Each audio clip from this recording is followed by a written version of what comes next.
Alright mga bay, ito na yung update natin dito sa preparation natin dito kay Sniper sa darating na endurance ngayong May. So ano na ba ang naidagdag ko sa kanya? So ito na yung naidagdag ko mga bay. So nakabit na natin yung ating mini driving lights, Firefly. So ayan, so diyan ko siya nilagay. Siguro baka mayroon pa tayong paglipatan niyan kung saan sa magandang pwesto. Yan, ako lang din nagtap niyan. So, dalawa na rin yung busina natin. Naka-ready na rin yan. Okay, so, etong mini driving light natin, medyo mabusisi siya. Dahil marami ka pang iwa-wire at itatap na wire. Kailangan maayos at malinis.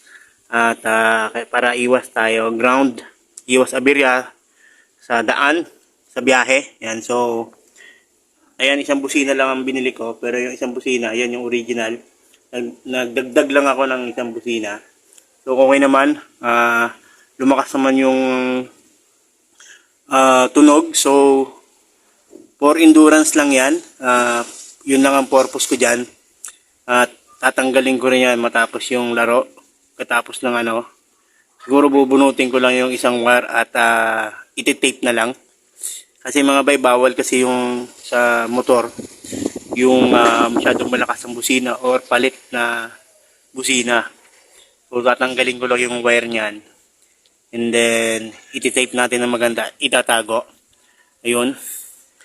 Baka hindi ko nabaklasin yung wiring. Yung busina lang mismo isa ang kakalasin ko at yung wire. Ayan. Para once na may itatap ko na lang uli. Ayan. Itong ilaw natin, siguro hahanapan ko pa yan ng mas magandang pwesto. Pansamantala lang itong ating bracket. Malipis kasi. Yan ang mauga. Pagka nalulubak, nauuga rin yung ilaw. Kailangan kasi fix para magandang bato ng ilaw talaga. So anyway, ayusin pa natin yan. Yan ang mga update ko sa kanya dito. Ang bago pa sa kanya dito, wala lang, nakita ko lang. Itong disc bolt, titanium. Yan yung, pati na rin sa likod, pinalitan ko. So ayun lang ang update dito sa kanya mga bay. Yung gulong hindi pa natin pinapalitan kasi isang buwan pa naman.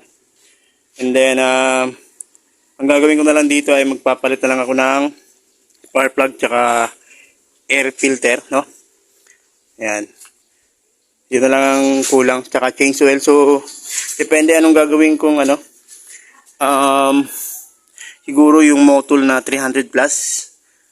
Mineral base, sakong-sakto lang yun kasi pagka polysynthetic daw nagkakaroon ng sliding konti yung ating mga clutch dahil sa sobrang dulas siguro nun. I don't know, yun kasi ang sabi.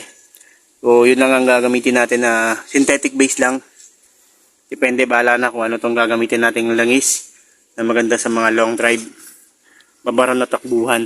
And hope mag-enjoy tayo lahat sa darating na challenge. So yun lang. At update ko kayo ulit sa babaguhin ko pa sa kanya sa preparation ko sa kanya. Ayun lang mga bay, peace po sa inyo lahat.